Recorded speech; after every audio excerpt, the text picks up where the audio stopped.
বন্ধুরা, শুরু হলো রাইডিং ভিডিও। আমি ডবল ডেকারের বনেটের উপরে বসে আছি। যেহেতু স্বল্প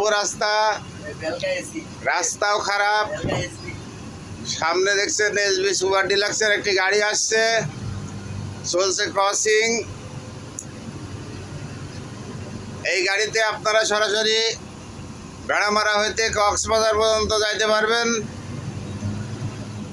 অত্যন্ত আরামদায়ক একটি পরিবহন।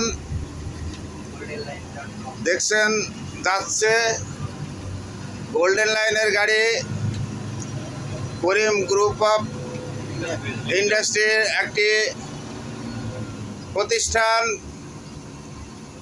যদি আপনাদের ভিডিওটি ভালো লেগে থাকে অবশ্যই এই দক্ষ গাড়ি চালক এবং এই যে সহকারী পাশাপাশি সুপারভাইজারকে অবশ্যই একটি ধন্যবাদ জানাবেন।